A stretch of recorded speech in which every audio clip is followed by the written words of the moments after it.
नमस्कार मित्रों, स्वस्थ रहिए। इसमें एक बार फिर आप सबका स्वागत है। अभी हाल ही में देख रहे हैं कि कर्नाटक में हिजाब विवाद बहुत तूल पकड़ रहा है और वीडियो आपने देखे होंगे जो वायरल हो रहे हैं कि एक तरफ मुस्लिम छात्रा है, हिजाब पहन के आ रही है, तो दूसरी तरफ बहुत सारे भगवा पहन के लड़के। कुल मिला के ये है कि एक विकसित राष्ट्र में या एक विकासशील राष्ट्र में जिस प्रकार की गति हम लोग की इकोनॉमी है, ये सब घटनाएं बहुत चिंतित करने वाली है किसी भी राष्ट्र के लिए, विशेषकर भारत जैसे राष्ट्र के लिए तो और, क्योंकि सामाजिक सद्भाव का बना रहना बहुत जरूरी है। Ease of doing business promote करने के लिए, इकोनॉमिक स्टेबिलिटी के लिए, हर किसी परिदृश्य से या हर किसी दृष्टिकोण के नजरिए से भारत में सामाजिक सद्भाव का बना रहना बहुत जरूरी है। इसी क्रम में हम जानेंगे कि ये विवाद है क्या। तो तीन चीजें यहाँ पे विशेषकर ध्यान रखना चाहूंगा मैं कि एक, हम देखेंगे कि ये विवाद क्या है, इस विवाद में आगे की राह क्या होनी चाहिए, इस विवाद में हमारा स्टैंड क्या होना चाहिए एज अ यूपीएससी स्टूडेंट या कर्तव्यनिष्ठ नागरिक के तौर पर भी, और इसी क्रम में हम ये भी देखेंगे कि धर्मनिरपेक्षता का जो भारतीय मॉडल है और जो पश्चिम का मॉडल, इनमें क्या अंतर है, क्योंकि ये लिंक है चीजें। तो शुरू करते हैं।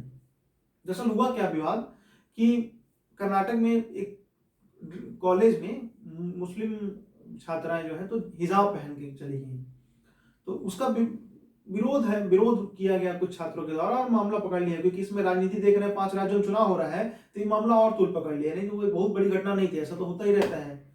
तो एक चीज मैं जरूर यहाँ बताना चाहूंगा कि हर एक कॉलेज का, हर एक स्कूल का एक ड्रेस कोड होता है।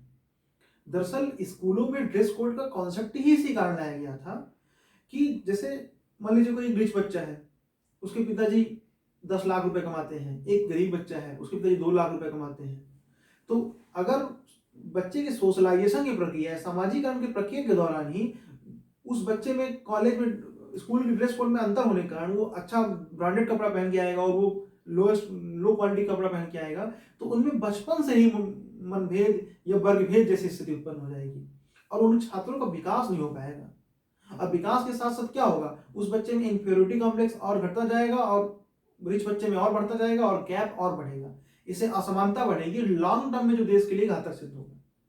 दूसरी बात, अगर बच्चों को ही हम यही सब सिखाएंगे कि कैसे असमानता वाली बात, तो वो फिर क्या होगा, उनके बीच भाईचारा नहीं विकसित हो पाएगा। अब जैसे कि हमारे यहाँ आप जानते होंगे, आप फंडामेंटल ड्यूटीज में लिखा है भाईचारा विकसित करना है, तो एक समाज के लिए, एक राष्ट्र के लिए भाईचारा विकसित रहना बहुत जरूरी है। बच्चों को हम प्रारंभ से ही शिक्षा देते हैं ना, क्योंकि प्रारंभ में बच्चे ज्यादा अच्छे प्रकार से सीख पाते हैं। तो जो ड्रेस कोड कॉन्सेप्ट लाया गया था वो इस नजरिए से लाया गया था। अब हो क्या रहा है कि इस ड्रेस कोड का लाभ, और इस जो ड्रेस कोड को हटाया गया तो इसका लाभ लोग क्या रहे हैं, धार्मिक वर्चस्व को हासिल करने के लिए, जो किसी प्रकार सही नहीं है।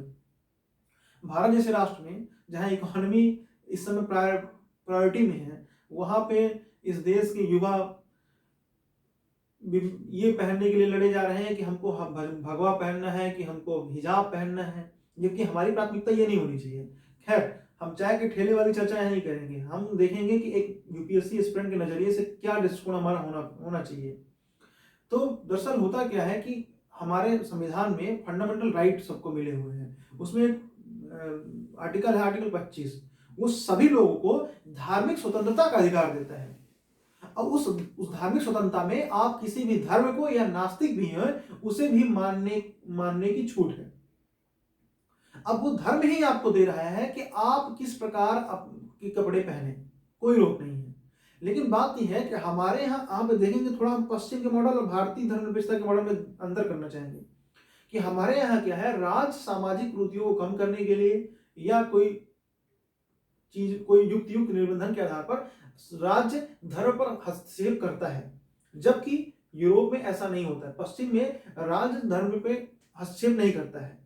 लेकिन फ्रांस में जैसे देखोगे, फ्रांस में वहां पे हिजाब पहनने पे रोक है, फ्रांस जिस प्रकार काम कर रहा है, तो फ्रांस ने हस्तक्षेप किया है धर्म में, तो इसीलिए देखेंगे कि फ्रांस में कॉन्फ्लिक्ट बहुत हो रहा है। और ठीक यही बात है कि 2020 में प्रश्न भी आया यूपीएससी मेंस में कि फ्रांस भारत धर्मनिरपेक्षता के मॉडल्स क्या सीख सकता है। अब ये हमारे लिए गर्व का विषय भी हो सकता है कि आज यूरोप हमसे सीखेगा धर्मनिरपेक्षता।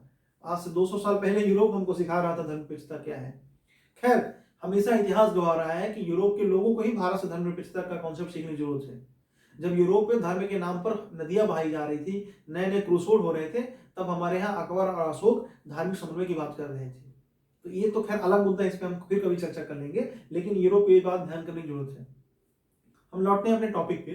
तो धर्म, अब ये है कि धार्मिक स्वतंत्रता के आधार पर हम कुछ भी तो नहीं कर सकते, उसमें सर्टेन रिस्ट्रिक्शन है जिसे हम युक्त निर्बंधन कहते हैं। तो सुप्रीम कोर्ट ने कहा है कि किसी भी चीज को, किसी भी वस्तु को, किसी भी प्रक्रिया को, अगर वो किसी भी धर्म के एसेंशियल फीचर है तब उसे जो है तो मानने की स्वतंत्रता है। लेकिन अगर उसे एसेंशियल फीचर नहीं है तो अनिवार्यता नहीं हो सकती कि नहीं हमको फॉलो ही करेंगे। जैसे हिजाब में अभी सुप्रीम कोर्ट तय करेगा कि हिजाब एसेंशियल फीचर है कि नहीं, तब तक हम थोड़ा वेट करते हैं। लेकिन हिजाब का विषय इतना महत्वपूर्ण नहीं हो सकता देश के लिए, ये हमें भी समझना है और आपको भी समझना है कि हिजाब इतना बड़ा विषय नहीं हो सकता, भगवा इतना बड़ा विषय नहीं हो सकता। हमारे लिए अगर विषय होगा तो इंटर्नशिप होगा, हमारे लिए विषय होगा तो एंटरप्रेन्योरशिप होगा, हमारे लिए विषय होगा तो स्टार्टअप होगा, क्योंकि यही एक राष्ट्र को दिशा देंगे ना, स्किल होगी हमारे लिए। अब ये तो विषय नहीं होने चाहिए, लेकिन वही है कि राजनीतिक इच्छा शक्ति और राजनीतिक संकीर्णता राष्ट्र को कहीं भी ले जा सकती है। इस मुद्दे पे हमको आगे बढ़ने से पहले ये देखना चाहिए कि अब आगे तो हम सुप्रीम कोर्ट पर मामला छोड़ दिया है, हमें विशेष तौर पर यह ध्यान रखना है कि हमारा स्टैंड क्या होना चाहिए अब इस मुद्दे पे। तो हमारा स्टैंड ये होना चाहिए कि अगर कॉलेज प्रशासन ने ड्रेस कोड रखा है तो उस ड्रेस कोड को फॉलो करना चाहिए। देखिए, हम धर्मनिरपेक्ष व्यक्ति हैं, किसी भी धर्म के साथ पूर्वाग्रह से रहित होते हुए, कि हमें अगर कॉलेज प्रशासन ने या स्कूल प्रशासन ने ड्रेस कोड बनाया है तो उसे फॉलो करना चाहिए। दूसरा, सुप्रीम कोर्ट अगर इसे एसेंशियल फीचर घोषित करती है तब तो ठीक है, उनको कॉन्स्टिट्यूशन वैलिडिटी मिल जाएगी, संवैधानिक औचित्य मिल जाएगा, तब तो कोई दिक्कत नहीं है। लेकिन अगर नहीं होता है तो फिर हमें सुप्रीम कोर्ट के निर्णय को इंतजार करना चाहिए, और तब तक इन सब मुद्दों से हमें बचना चाहिए। एक राष्ट्र के लिए, देश के युवाओं का एक होकर इन सब समस्याओं से लड़ने के लिए हमें एक होना चाहिए, और सामाजिक सद्भाव, नैतिकता, भाईचारे का पालन करके एक बेहतर समाज, जिसके लिए हम असेट की भांति कार्य कर सकते हैं, पूंजी बने, एक बेहतर समाज का निर्माण करना चाहिए। तो इस विषय में फिलहाल इतना ही, आगे बताइएगा। धन्यवाद।